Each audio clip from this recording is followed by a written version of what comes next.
The PCS studies में आपका स्वागत है। फ्रेंड्स, आज हम लोग डिस्कस करने वाले हैं साइंस एंड टेक्नोलॉजी का पहला चैप्टर, जिसमें हम लोग डिस्कस करेंगे एनर्जी डिमांड्स ऑफ इंडिया। यानी कि आज हम लोगों का जो टॉपिक रहेगा वो रहेगा energy sources, type of energy sources, conventional energy, non conventional energy. ये सारा कुछ आज हम लोग डिस्कस करने वाले हैं।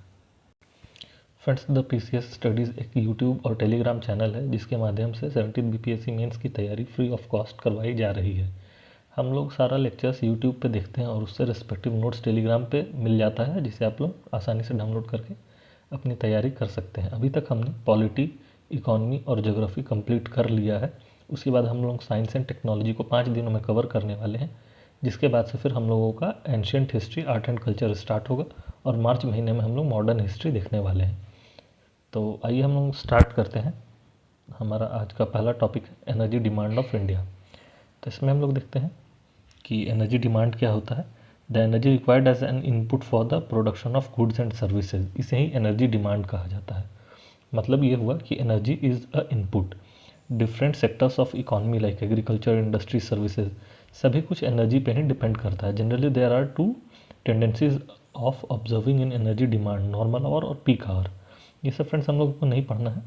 एनर्जी सिक्योरिटी हम लोग को पढ़ना है, तो हम लोग एनर्जी सिक्योरिटी पढ़ते हैं। आईईए या इंटरनेशनल एनर्जी एजेंसी का मतलब डिफाइन करती है कि the credible and uninterrupted supply of energy at affordable price is known as energy security. तो हम लोग ये देखते हैं कि इंडिया एनर्जी सिक्योर है या नहीं है। यानी कि क्रेडिबल होना चाहिए, अनइंटरप्टेड होना चाहिए और अनअफेक्टेड होना चाहिए और अफोर्डेबल होना चाहिए। ये चीज़ अगर होती है तभी, और ये अफोर्डेबल प्राइस पे होना चाहिए, तभी हम लोग बोलते हैं कि कोई कंट्री या कोई एक प्लेस जो है वो एनर्जी सिक्योरिटी है। तो हम लोग देखते हैं कि इंडिया जो है वो एनर्जी सिक्योर है या नहीं है। और एनर्जी एफिशिएंट का मतलब क्या होता है? The minimum use of energy as an input for the maximum output is called energy efficiency. Energy deficit है या सरप्लस है, ये हम लोग को देखने के लिए हम लोग ऐसे नॉर्मली देख सकते हैं कि इंडिया का जो मैक्सिमम सोर्सेज ऑफ एनर्जी है वो कोल, पेट्रोलियम, नेचुरल गैस, ये सब पर डिपेंड करता है। तो जो कोल और पेट्रोलियम वाला चीज़ है उसमें कोल जो है वो इंडिया में अवेलेबल है, जिससे हम लोग अपना एनर्जी डिमांड को फुलफ़िल करते हैं। बट जो एक टाइप का कोल होता है जिसे हम कुकिंग कोल कहते हैं, तो कुकिंग कोल इंडिया बहुत लार्ज अमाउंट में इंपोर्ट करता है। तो इससे ये पता चलता है कि कोल के सेक्टर में इंडिया 50% तो सफिशिएंट है, बट 50% जो कुकिंग कोल होता है वो इंडिया इंपोर्ट करता है। वहीं अगर हम लोग पेट्रोलियम की बात करें तो पेट्रोलियम इंडिया में बहुत कम मात्रा में प्रोड्यूस होता है खुद का, और लार्ज अमाउंट ऑफ इंडिया जो है पेट्रोलियम इंपोर्ट करता है। इस कारण से इंडिया को हम लोग एनर्जी डेफिसिट कंट्री में रखते हैं। और इंडिया का यही बहुत ज़्यादा एक एम्बिशियस प्लान है कि इंडिया जो है एनर्जी सरप्लस कंट्री बन जाए, और इसी एनर्जी सरप्लस बनने के लिए हम लोग ग्रीन एनर्जी की तरफ ट्रांजिशन कर रहे हैं। यानी सोलर एनर्जी, विंड एनर्जी, ये सब को हम लोग प्रमोट कर रहे हैं। एनर्जी क्राइसिस का मतलब होता है energy demand is more than energy supply. अब हम लोग ये डेटा है ये हम लोग देखेंगे अभी नेक्स्ट पेज में कि इंडिया का एनर्जी डिमांड जो है वो 2018 का, ये हम लोग नहीं देखेंगे, हम लोग देखेंगे 2024 का, कि 2024 में इंडिया का एनर्जी डिमांड जो था वो 434 गीगावाट था पूरे इंडिया का। और ये पर कैपिटा इनकम थोड़ा सा हम लोग देख लेते हैं कि पर कैपिटा कंजम्पशन जो इंडिया में है वो लगभग 1122 किलोवाट आवर है एक साल का, एक ईयर का इतना है। और India is third largest producer and fourth largest consumer of energy in the world. अब हम लोग देखते हैं कंपोजिशन कि कौन कौन से एनर्जी का कंपोजिशन कैसा कैसा है। तो थर्मल और हाइड्रो ये दोनों मिला के, फ्रेंड्स ये लोग, ये वाला पुराना डेटा है, ये हम लोग लेटेस्ट डेटा ये 2024 वाला है। तो हम लोग इसे देखेंगे कि थर्मल और हाइड्रो पावर ये दोनों मिलाकर के 60% है। और विंड एनर्जी जो है वो 10% है, सोलर एनर्जी 17%, बायोमास 2%, और न्यूक्लियर जो है वो 1.6% है। यानी कि न्यूक्लियर जो है वो लीस्ट है और थर्मल जो है वो मैक्सिमम है। एनर्जी डिमांड किस किस सेक्टर में मैक्सिमम है? तो एग्रीकल्चर में करीब 18% है, इंडस्ट्री में 44% और कॉमर्शियल सर्विसेज में 8%, अदर यानी हाउस होल्ड करीब 30% है। एनर्जी जो होता है वो दो टाइप का होता है, कन्वेंशनल और नॉन कन्वेंशनल। कन्वेंशनल जो होता है ये हम लोग डिटेल में देखेंगे, ये बस इंट्रोडक्शन है। कन्वेंशनल जो होता है वो लिमिटेड होता है, नॉन रिन्यूएबल होता है। एनर्जी डिमांड जो है मैक्सिमम इसी से मिल रहा है अभी, जैसे पेट्रोलियम, कोल, न्यूक्लियर एनर्जी, नेचुरल गैस, ये सब। और नॉन कन्वेंशनल जो होता है वो अनलिमिटेड होता है, जैसे सोलर और wind energy. Renewable in nature होता है, बहुत कम अभी सप्लाई हो रहा है इसका, बाद में बढ़ने की चांसेस है, जैसे विंड, सोलर, टाइडल, ये सब। एनर्जी ट्राइड यानी कि सस्टेनेबिलिटी होना चाहिए एनर्जी में, एनर्जी सफिशिएंसी और सिक्योरिटी होना चाहिए, और इकोनॉमिक ग्रोथ एंड डेवलपमेंट को प्रमोट करना चाहिए, और बीच में हम लोग इसमें लिख लेते हैं एनवायरमेंटल सस्टेनेबिलिटी होना चाहिए। इकोनॉमिक सस्टेनेबिलिटी के साथ साथ एनवायरमेंटल सस्टेनेबिलिटी भी होना चाहिए। अब यहाँ पे हम लोग देख लेते हैं कंपोजिशन वाला, जो हमने देखा था कि 434 गीगावाट एनर्जी पर कैप, ये 434 गीगावाट एनर्जी इंडिया का कंजम्पशन है एनुअल। ये 2024 का डेटा है। तो हम लोग देखते हैं इसमें कैसे कैसे कंपोजिशन है। तो हम लोग देखते हैं कि रीन्यूएबल एनर्जी जो है और ये है नॉन रीन्यूएबल एनर्जी। तो नॉन रीन्यूएबल एनर्जी जो है वो करीब 67% है, कोल जो है वो 50%, हाइड्रो इलेक्ट्रिसिटी 10%, गैस जो है वो 5% और न्यूक्लियर एनर्जी 1.6%, लगभग 67% के करीब में आता है नॉन रीन्यूएबल। और रीन्यूएबल करीब हम लोग 30% मान के चलते हैं, जिसमें सोलर जो है 17%, विंड जो है 10%, बायो इलेक्ट्रिसिटी जो होता है वो 2% है।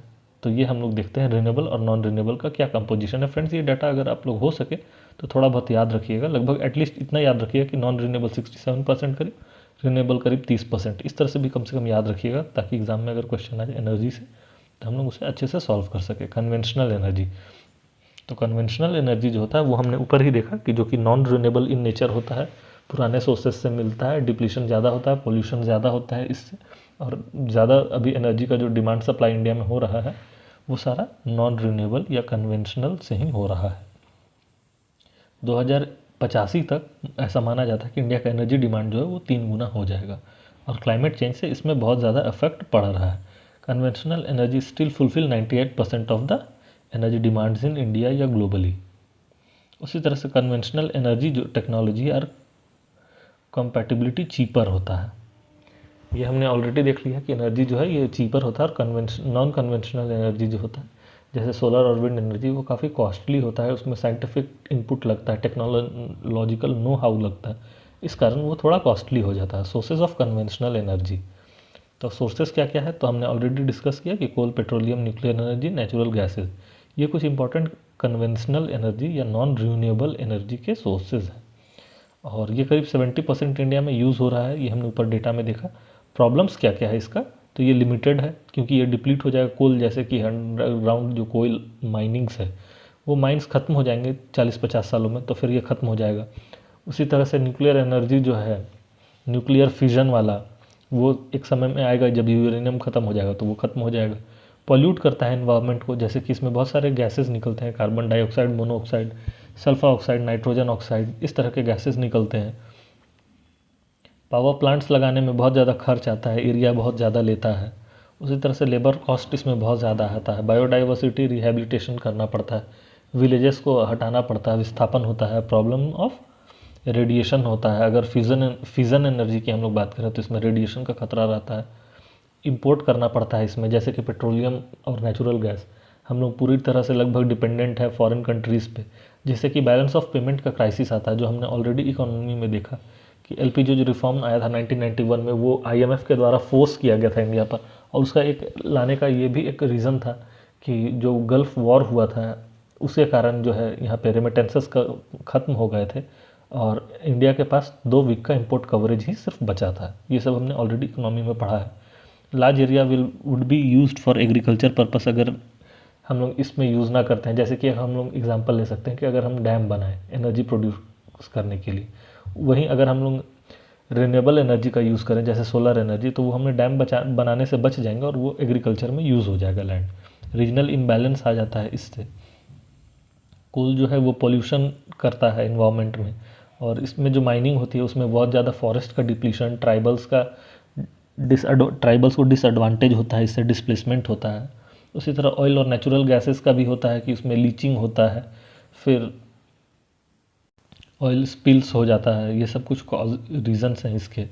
मतलब ये हम लोग कुल मिलाकर देख रहे हैं कि कन्वेंशनल एनर्जी या नॉन रिन्यूएबल एनर्जी से क्या क्या लॉसेज हैं। इलेक्ट्रिसिटी प्रोड्यूस होता है वो थोड़ा महंगा होता है, थर्मल पावर जो होता है उसमें बहुत ज़्यादा पोल्यूशन होता है, ये सब कुछ हम लोगों ने देखा। वहीं न्यूक्लियर एनर्जी जो है वो यूरेनियम से प्रोड्यूस होता है, ये सब हम लोग ने कुछ कुछ देखा। अब आइए हम लोग देखते हैं non conventional sources of energy.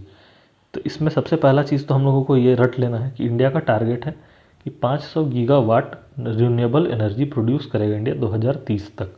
ये इंडिया का एक एम्बिशन या टारगेट है। अब हम लोग देखते हैं कैरेक्टरिस्टिक्स क्या क्या है नॉन कन्वेंशनल का, कि ये रिन्यूएबल है यानी कि ये ख़त्म नहीं होने वाला है, जैसे सोलर एनर्जी और विंड एनर्जी। अनलिमिटेड है जैसे टाइडल एनर्जी। एनवायरमेंटल फ्रेंडली है क्योंकि इससे लॉस कम होता है। लॉन्ग टर्म सॉल्यूशन है क्योंकि ये कभी ख़त्म होने वाला नहीं है, तो इस चलते लॉन्ग टर्म सॉल्यूशन है। इजीली अवेलेबल है जैसे सोलर एनर्जी हर जगह अवेलेबल है, विंड एनर्जी हर जगह अवेलेबल है। ये सब कुछ फीचर्स हैं non conventional sources of energy के। सोर्सेज ऑफ एनर्जी जो है नॉन कन्वेंशनल, आइए हम लोग एक एक करके डिटेल में थोड़ा देखते हैं। सोलर एनर्जी जो मोस्ट अबंडेंट या फिर मोस्ट इजीली अवेलेबल है solar energy. It is equivalent to 1500 times of the world annual commercial energy consumption. यानी कि सोलर एनर्जी अर्थ पे इतना ज़्यादा है कि वो करीब करीब 15,000 टाइम्स है एनर्जी कंजम्पशन जो एक साल में पूरा वर्ल्ड करता है उसका। और सोलर एनर्जी जो है वो दो टाइप का होता है, एक होता है थर्मल एनर्जी और दूसरा होता है इलेक्ट्रिकल एनर्जी। थर्मल एनर्जी अगर आपने एनसीईआरटी पढ़ा है साइंस का 7-8 क्लास वाला, तो उसमें आपने पढ़ा होगा कि कैसे लाइट का हम लोग यूज़ करके कनकेव मिरर के द्वारा हम लोग खाना पकाते हैं, जो heating effect of solar energy होता है वो। और इलेक्ट्रिसिटी वाला जो होता है वो फोटोवोल्टाइक सेल के द्वारा किया जाता है। थर्मल एनर्जी वाला वही हो गया कि कैसे मिरर के सहायता से हम लोग खाना जो बनाते हैं, solar cooker, solar water heater, इस तरह वाला। और सोलर इलेक्ट्रिक जो होता है वो होता है सेमीकंडक्टर सिलिकॉन के द्वारा यूज़ होता है, फोटोवोल्टाइक सेल के इस्तेमाल से होता है। Solar energy panel I hope कि आप सभी ने देखा ही होगा ऑलरेडी। अब हम लोग देखते हैं सोलर एनर्जी इन इंडिया। तो इंडिया जो है वो लगभग 300 दिन जो है सोलर एनर्जी प्राप्त करता है, और ये बहुत एक इम्पॉर्टेंट है डेवलपिंग नेशन जैसे इंडिया का है। इंटरनेशनल सोलर अलायंस भी इंडिया ने बनाया है इससे रिलेटेड कि सोलर एनर्जी को प्रमोट किया जाए। और इंडिया का ऑलरेडी टारगेट है, हमने देखा कि 500 गीगावाट जो है वो नॉन कन्वेंशनल एनर्जी प्रोडक्शन का 2030 तक। ये सब कुछ पॉइंट्स है जो आप लोग लिख सकते हैं। सोलर पार्क बनाए जा रहे हैं जगह जगह, उसी तरह से डैम्स में सोलर एनर्जी इंस्टॉल किया जा रहा है, एग्रीकल्चर किया जा रहा है, रूफटॉप सोलर एनर्जी, और उसके नीचे फिर एग्रीकल्चर, या फिर हाउस होल्ड्स को सब्सिडी दी जा रही है सोलर एनर्जी लगाने के लिए। तो ये सब कुछ गवर्नमेंट्स के स्कीम्स है सोलर एनर्जी से रिलेटेड। चैलेंजेस क्या क्या है, तो इसमें एक्सपर्टीज़ नहीं है, नो हाउ कम है, पैसा ज़्यादा खर्च होता है। बहुत सारे ऐसे जगह हैं जहाँ पे सोलर एनर्जी लगाना पॉसिबल नहीं है, जैसे हिमालयन जो रीजन है वहाँ पे, जहाँ बहुत ज़्यादा एक्सेसिव रेनफॉल होता है वहाँ पे, या फिर जहाँ पे थोड़ा वेटलैंड टाइप का जगह है वहाँ पे। एक्विजिशन ऑफ लैंड, क्योंकि सोलर एनर्जी लगाने के लिए लैंड की ज़रूरत होती है, तो एक्विजिशन ऑफ लैंड का प्रॉब्लम होता है, टेक्निकल नो हाउ या स्किल्स की कमी है। तो आइए अब हम लोग नेक्स्ट देखते हैं हमारा विंड एनर्जी। विंड एनर्जी जो है उसके बारे में हम लोग देखते हैं। The kinetic energy of wind is converted into electrical energy by wind turbine are used to produce power. यानी कि ये वाला अगर हम लोग डायग्राम बनाएं तो ऐसा, जो हम लोग बोलते हैं पवन चक्की, एक ब्लेड, दूसरा ब्लेड और ये तीसरा ब्लेड, इस तरह का एक होता है। यहाँ पे रोटेटर रहता है, ये पिलर है और ये ब्लेड है, विंड ब्लेड। ये तीन होता है और ये ऐसे रोटेट करता है। ये वाला आपने मूवीज़ में या फिर ऐसे भी वीडियो में आपने देखा होगा। ये विंड एनर्जी प्लांट जो होता है, it is to generate energy ideally the speed of wind should be 8 to 23 meter per second. यानी कि विंड का स्पीड जो है वो 8 से 23 मीटर पर सेकेंड होना चाहिए और टर्बाइन होना चाहिए। तो ये कन्वर्ट करता है wind energy to electrical energy को। ये पहला जो है वो डच के द्वारा लगाया गया था इंडिया में, डच ऑर्गेनाइजेशन के द्वारा 1952 में। इंडिया जो है वो 4th पोजीशन पे आता है विंड एनर्जी के इंस्टॉलेशन में, और पोटेंशियल है 60 गीगावाट का इंडिया में। इसमें चैलेंजेस क्या क्या हैं कि इसमें हेवी इन्वेस्टमेंट का ज़रूरत पड़ता है, डेटा कलेक्शन का ज़रूरत पड़ता है, रिसर्च करने का ज़रूरत पड़ता है। हर जगह विंड एनर्जी प्लांट नहीं लगाया जा सकता, क्योंकि हमने ऑलरेडी पढ़ा कि 8 से 23 मीटर पर सेकंड का स्पीड होना चाहिए मिनिमम विंड का, तभी ये काम कर सकता है। तो ज़रूरी नहीं कि हर जगह पे उतना विंड का स्पीड मिल सके। उसके बाद इससे बर्ड्स को बहुत ज़्यादा लॉस होता है, क्योंकि बर्ड्स का डेथ हो जाता है इसे टकराने से, और स्पेशली राजस्थान वाले रीजन में जो ब्लैक बक या गोडावंस जो है उनको ये काफ़ी ज़्यादा नुकसान पहुंचा रहा है। अब हम लोग देखते हैं नेक्स्ट एनर्जी सोर्सेज में बायोमास एनर्जी। तो biomass energy is the energy that comes from plant and animal, plant, wood, agricultural waste, इनसे जो एनर्जी आता है उसे हम लोग बायोमास एनर्जी कहते हैं। Biomass contains energy derive from sun, यानी कि सन से जो हीटिंग इफेक्ट होता है ऑर्गेनिक वेस्ट पे, तो उसके कारण जो डिकम्पोजिशन से एनर्जी प्रोड्यूस होता है उसे हम लोग बायोमास एनर्जी कहते हैं। The plants absorb sun energy through photosynthesis. In this process energy is store in the form of biomass. This energy can be transformed into usable energy through direct and indirect means. Biomass can be burn to create heat, change into electricity और processed as a biofuel. यानी कि biomass को, यानी कि organic waste जो है, उसे हम लोग हीट कर सकते हैं और उससे इलेक्ट्रिसिटी प्रोड्यूस कर सकते हैं डायरेक्टली, या फिर उसे हम लोग खाद बना सकते हैं या बायोफ्यूल बना सकते हैं। बायोमास एनर्जी से क्या क्या एनर्जी बनता है, तो पायरोलाइसिस किया जाता है उसका। पायरोलाइसिस का मतलब होता है heating in absence of oxygen. यानी कि एब्सेंस ऑफ ऑक्सीजन में अगर किसी कंटेनर में ऑर्गेनिक, ये कंटेनर है, इसमें ऑर्गेनिक मास को रख दिया जाए और यहाँ से इसमें ढक्कन लगा दिया जाए और इसे रेडिएशन के माध्यम से हीट किया जाए, तो इससे जो एनर्जी निकलेगा उसे हम लोग पायरोलाइसिस एनर्जी बोलते हैं।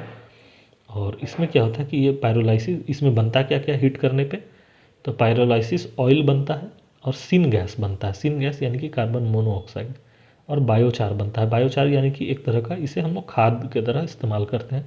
एक तरह का ऑयल निकलता है, एक तरह का खाद निकलता है और एक तरह का गैस निकलता है। अब हम लोग देखते हैं कि जो लिक्विड है वो पायरोलाइसिस ऑयल होता है, उसका इस्तेमाल हो जाता है।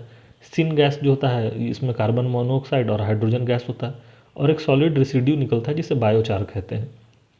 अब तीनों का अपना अपना इस्तेमाल है, जिस इस्तेमाल से हम लोग उससे एनर्जी लेते हैं। जैसे पायरोलाइसिस ऑयल है, उससे इलेक्ट्रिसिटी जनरेट किया जाता है। सिन गैस है, उससे नेचुरल गैस और मीथेन बनाया जाता है। और बायोचार है, ये सॉइल में डाला जा सकता है एज अ खाद। अब हम लोग देखते हैं गैसिफिकेशन क्या होता है। गैसिफिकेशन का मतलब होता है कि प्रेजेंस ऑफ ऑक्सीजन में हीट करना। हमने देखा पायरोलाइसिस, यानी कि एक ऑर्गेनिक वेस्ट है या ऑर्गेनिक मटेरियल है, मान के हम लोग चलते हैं कि जैसे कि गोबर है या फिर पेड़ का जो लीव्स है या फिर घर का जो हाउस होल्ड ऑर्गेनिक वेस्ट है, तो उन्हें अगर हम एब्सेंस ऑफ ऑक्सीजन में हीट करते हैं तो उसे हम लोग पायरोलाइसिस कहते हैं। और तीन चीज़ उसमें बनता है, पायरोलाइसिस ऑयल, सिन गैस और बायोचार। और अगर हम लोग ऑक्सीजन के प्रेजेंस में यानी ओपन एयर में अगर हीट करते हैं तो उसमें क्या क्या बनता है, तो सिन गैस और स्लैग बनता है। दो चीज़ें बनती हैं, सिन गैस और स्लैग। और the molecular breakdown and produce syn gas and slag. अब इन दोनों का भी इस्तेमाल होता है। तो हम लोग देखा कि बायोगैस से या बायोमास से कैसे कैसे एनर्जी बनता है। India has a great potential in field of biomass energy every year India produces 15 crore ton of agricultural waste which can be converted into 20,000 megawatt of electricity। ये कन्वर्ट किया जा सकता है। उसी तरह से इंपॉर्टेंस क्या है बायोमास का, प्रमोट करेगा क्लीन एनर्जी को। एग्रीकल्चर या फिर ऑर्गेनिक वेस्ट जो है उसका मैनेजमेंट बहुत अच्छे से हो जाएगा। Source of inclusive and sustainable energy हो जाएगा इससे। अब आइए हम लोग देखते हैं बायोफ्यूल। बायोफ्यूल क्या होता है, तो ये तीन तरह का होता है, सॉलिड, लिक्विड और गैस। तो biofuel is produce from organic matter in short period of time is considered as biofuel, जिसे हम लोग गोबर गैस भी एक तरह से बोल सकते हैं। सॉलिड तरह का जो होता है वो वुड, डायरेक्ट प्लांट और मैन्यूर से बनता है। लिक्विड जो होता है वो बायोइथेनॉल और बायोडीजल होता है। और गैस जो होता है वो बायोगैस होता है। इसका एडवांटेज क्या है, तो it will reduce prices of oil, क्योंकि इसमें बहुत ज़्यादा जो ऑयल निकल रहा है या गैस निकल रहा है उससे हम लोग एनर्जी प्रोड्यूस कर देते हैं, जिससे कि ऑयल जो इंपोर्ट हम लोग कर रहे हैं उसका हम लोगों का खर्च बच जाता है। इससे प्राइस जो ऑयल का है वो रिड्यूस हो जाएगा। तो to reduce the emission of green house gases, जो हम लोग, जिसे हम लोग कहते हैं biogas, they are obtain from agricultural crops. This will benefit farmers, क्योंकि अगर फार्मर्स से हम लोग एग्रीकल्चरल वेस्ट जो है उसे खरीद के गोबर गैस बना देंगे तो फिर उससे फार्मर्स को भी बेनिफिट होगा। Major types of biofuel, bio ethanol, जो कि इतना डिटेल में आप लोगों को नहीं पढ़ना है, आप लोग सिर्फ इतना पढ़िए कि बायो इथानॉल जो फर्मेंटेशन से बनता है, बायोडीजल जो कि प्लांट या एनिमल फैट से बनता है, और बायो ब्यूटानॉल जो कि ब्यूटानॉल और अल्कोहल से बनता है। बायोगैस यानी कि मीथेन और कार्बन डाइऑक्साइड से बनता है, और बायो हाइड्रोजन। बस आप लोग इतना ही पढ़िएगा, इसमें बहुत ज़्यादा डीप में मत जाइएगा, क्योंकि ये नोट्स जो है वो यूपीएससी वाला नोट्स है, यूपीएससी मेंस का, तो आप इतना डिटेल में मत जाइएगा इसमें। अब हम लोग देखते हैं ओशन एनर्जी। ओशन एनर्जी जो होता है वो दो तीन टाइप का होता है। ओशन एनर्जी होता है वो कुल मिलाकर तीन टाइप का होता है। वो तीन है, टाइडल एनर्जी, हम लोग देखते हैं यहाँ पे टाइडल एनर्जी, वेव एनर्जी और ocean thermal energy. Tidal energy का मतलब होता है जैसे कि ये हम लोग मान लेते हैं कि लैंड है और ये सी है, तो सी से जो ये टाइड आता है उस टाइड से लैंड के अंदर इंट्रूजन होता है वाटर का और यहाँ तक फैल जाता है। फिर क्या होता है कि जब टाइड खत्म होता है तो ये रिसीड करता है, वापस जाता है पानी। तो इससे जो आने और जाने में जो पानी का जो एनर्जी बनता है उसे हम लोग टाइडल एनर्जी कहते हैं। उसी तरह से होता है वेव एनर्जी। वेव एनर्जी का मतलब होता है कि यहाँ पे जैसे कि सी है, यहाँ पे लैंड है, तो ये जो वेव्स आता है, समुद्री लहरें, तो उससे जो एनर्जी प्रोड्यूस किया जा सकता है उसे हम लोग वेव एनर्जी कहते हैं। और ओशन थर्मल एनर्जी का मतलब होता है कि अगर हम लोग ऐसे ओशन मान लें, ऐसे ये ओशन है, तो इसमें ओशन में अलग अलग लेयर होता है।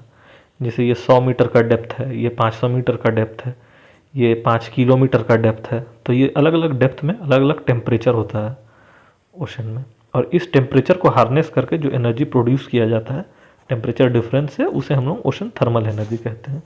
ये मैंने आपको शॉर्टकट में बता दिया कि 3 टाइप्स ऑफ ओशन एनर्जी क्या होता है। थोड़ा हम लोग इसे डिटेल में देख लेते हैं। इस टाइडल एनर्जी जो होता है वो rise and fall of tide से होता है, बारज फॉर्मेशन से इसे यूज़ किया जाता है। यहाँ पे आप लोग डायग्राम से देख सकते हैं कि ये जैसे ओशन है, तो ओशन में जब टाइड आया तो ये वाटर जो है इंट्रूजन करके लैंड की तरफ गया, तो यहाँ पे जो टरबाइन है उसे घुमा दिया। फिर जब वापस आया तो भी इस टरबाइन को घुमाते हुए वापस आ गया। इससे जो एनर्जी प्रोड्यूस हो रहा है इस टरबाइन से, वही हो गया टाइडल एनर्जी। वेव एनर्जी हमने ऑलरेडी पढ़ा अभी कि वेव्स जो आता है उसमें जो सरफेस में एनर्जी प्रोड्यूस होता है, उस सरफेस में जो एनर्जी होता है उसे हम लोग वेव एनर्जी कहते हैं। और थर्मल एनर्जी हो जाता है वो जो टेम्परेचर डिफरेंस होता है उससे हम लोग जो एनर्जी प्रोड्यूस करते हैं उसे हम लोग थर्मल एनर्जी कहते हैं। अब हम लोग देखते हैं जियो थर्मल एनर्जी। हमने अभी देखा ओशन थर्मल एनर्जी, यानी ओशन के अलग अलग लेयर में जो टेम्परेचर होता है उस टेम्परेचर डिफरेंस को इस्तेमाल करके जो एनर्जी प्रोड्यूस करते हैं उसे हम लोग ओशन थर्मल कहते हैं। वहीं अगर जो अर्थ के लैंड सरफेस जो है, वो जो ज़मीन वाला इलाका है, उस इलाके में भी अलग अलग टेम्परेचर होता है लैंड में। और कहीं कहीं ऐसा क्षेत्र होता है जहाँ पे टेम्परेचर डिफरेंस बहुत ज़्यादा होता है। जैसे नॉर्मली कोई लैंड है तो वो उसमें एक पर्टिकुलर ग्रेडेशन होता है नीचे जाने पे टेम्परेचर का। वहीं अगर जो जियो थर्मल वाला लैंड है तो वहाँ पे वो ग्रेडेशन बहुत हाई होता है, मतलब हल्का सा नीचे जाने पे टेम्परेचर डिफरेंस बहुत ज़्यादा हो जाता है। तो उस टेम्परेचर डिफरेंस को अगर हम लोग हार्नेस करके एनर्जी प्रोड्यूस करें तो उसे हम लोग जियो थर्मल एनर्जी कहते हैं।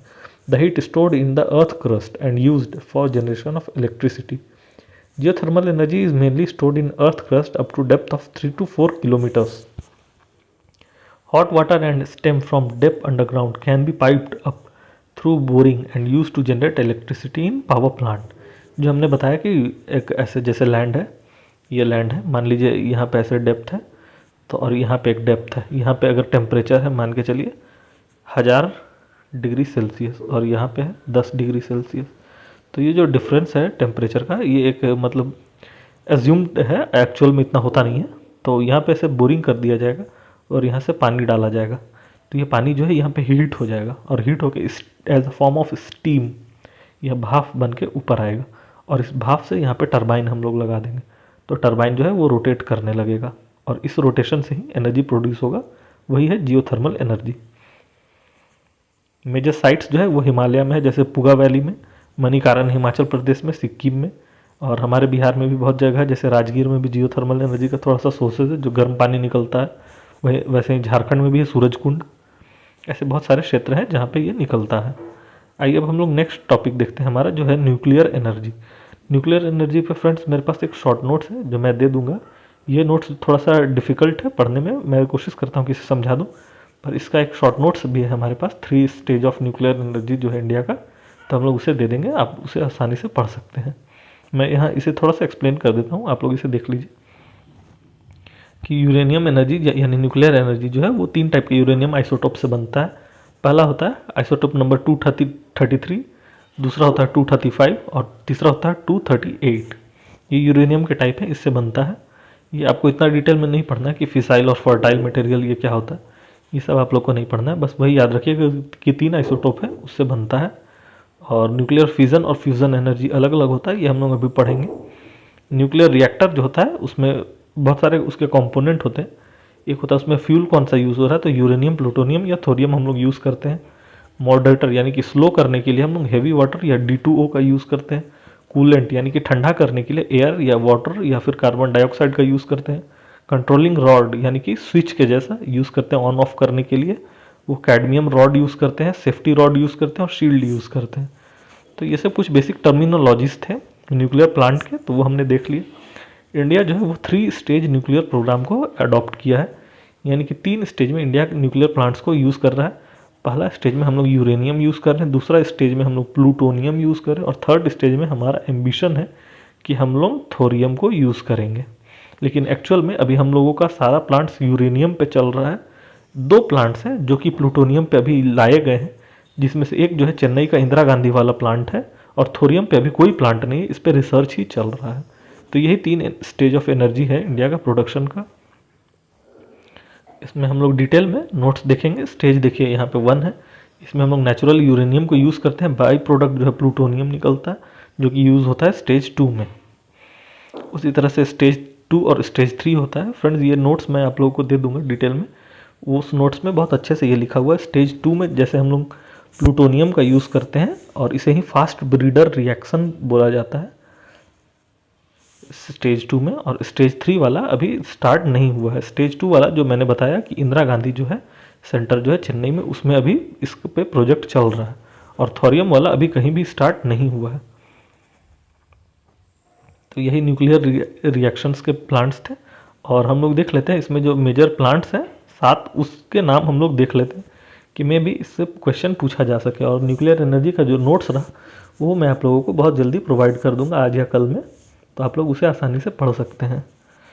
तो हम लोग देख लेते हैं कि न्यूक्लियर प्लांट्स कहाँ कहाँ पे हैं। तो पहला है तारापुर महाराष्ट्र में, दूसरा है रावत भाटा राजस्थान में, चेन्नई में तमिलनाडु, कैगा कर्नाटका, नरोरा यूपी में, काकरापारा गुजरात में, कुड्डनकुलम तमिलनाडु में, और एक अभी 8th वाला जो है वो हरियाणा में बनने का प्रपोज्ड है। ये हरियाणा में 8th नंबर का जो न्यूएस्ट न्यूक्लियर प्लांट है वो हरियाणा में प्रपोज्ड है। और ये सारा जो हम लोग पढ़ रहे हैं ये न्यूक्लियर फ्यूजन रिएक्शन हम लोग पढ़ रहे हैं, फ्यूज़न नहीं। तो हम लोग देख लेते हैं फ्यूजन और फ्यूजन में क्या डिफरेंस है। तो nuclear fusion reaction, fusion reaction का मतलब होता है कि एक यूरेनियम आइसोटोप है, मान के चलते हैं 235 वाला, तो ये टूटता है और टूट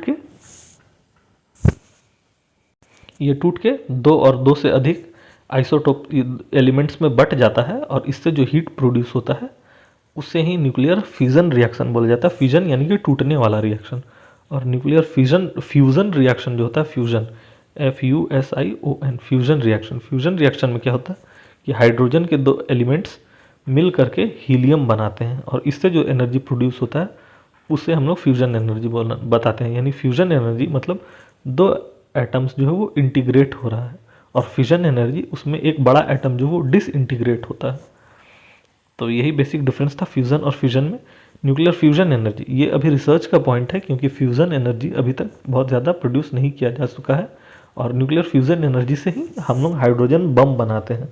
और इसमें क्या होता है कि 2 हाइड्रोजन जो न्यूक्लियस होता है वो फ्यूज़ करके हीलियम एटम बनाता है, और बहुत ज़्यादा अमाउंट ऑफ एनर्जी इसमें प्रोड्यूस होता है, और ये अनकंट्रोलेबल होता है, जिसके कारण अभी भी ये रिसर्च फेज में है। और न्यूक्लियर फ्यूजन प्लांट्स पाए जाते हैं वर्ल्ड में, लेकिन न्यूक्लियर फ्यूजन प्लांट अभी नहीं पाया जाता, वो सिर्फ अभी रिसर्च चल रहा है उस पर। हाई टेम्परेचर और प्रेशर में ये काम करता है, और ये थर्मल न्यूक्लियर रिएक्शन इसे कहा जाता है।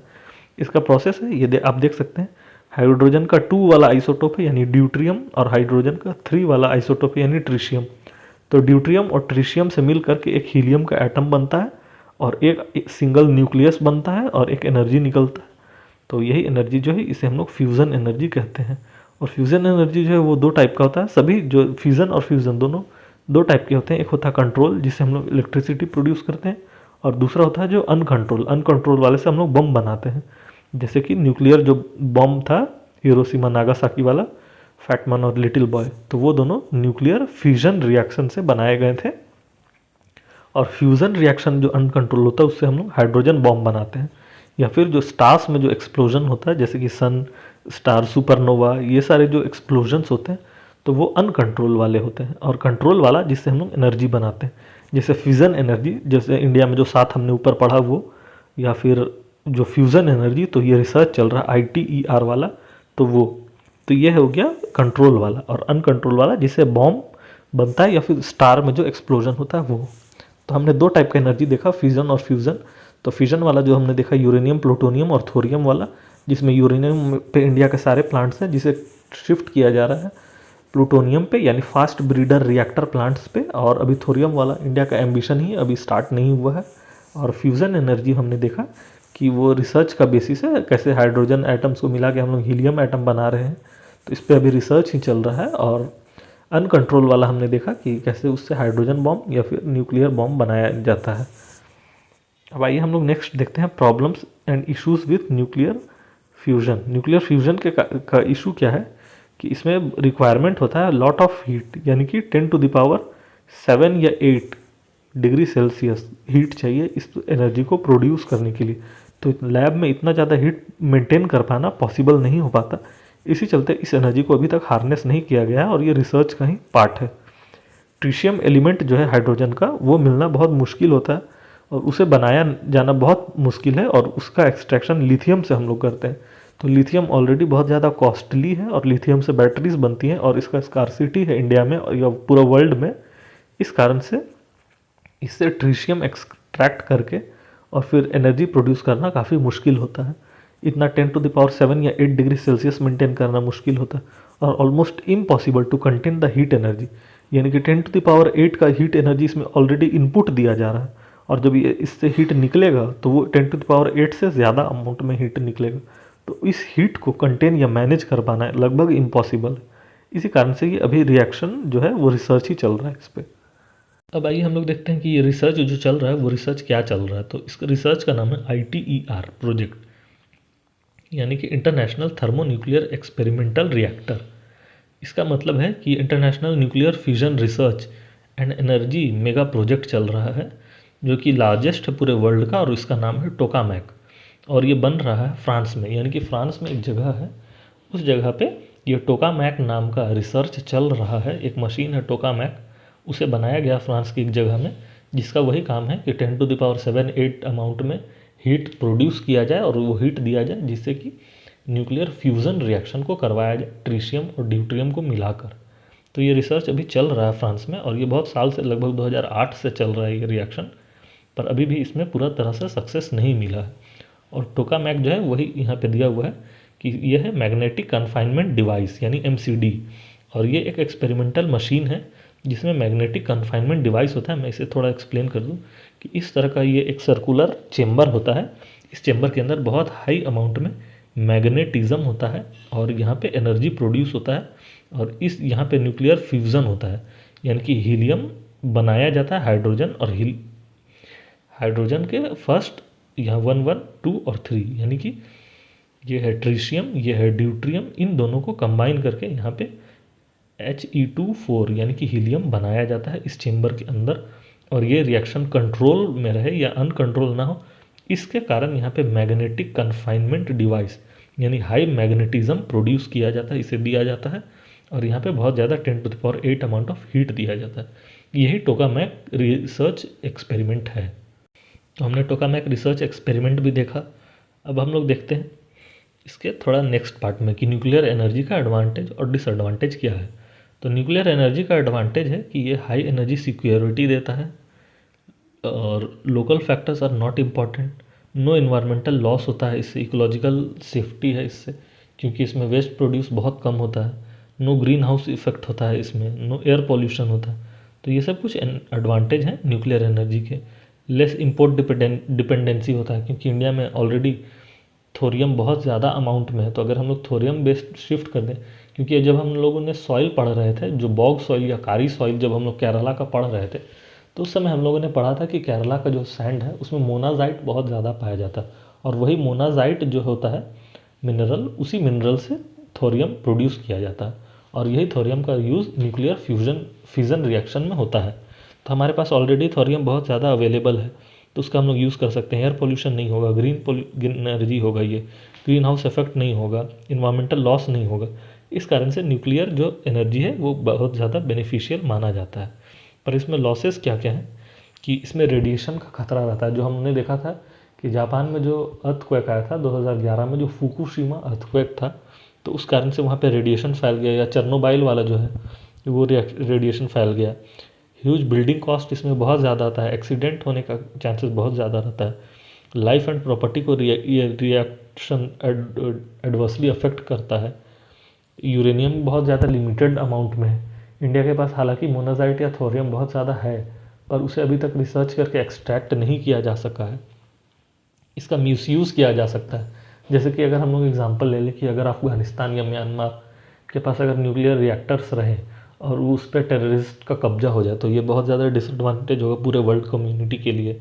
हाई रेडियो एक्टिव एनर्जी इससे निकलता है, वेस्टेज होता है और इस पर बहुत ज़्यादा रेस्ट्रिक्शन है इंटरनेशनली, क्योंकि जो जापान में जो एक्सप्लोजन हुआ था उसके बाद से इस पर बहुत ज़्यादा रेस्ट्रिक्शंस है और कंट्रीज़ नहीं चाहती हैं कि ये न्यूक्लियर एनर्जी का जो टेक्नोलॉजी है वो शेयर हो और सभी को इसे प्रोड्यूस कर सकें।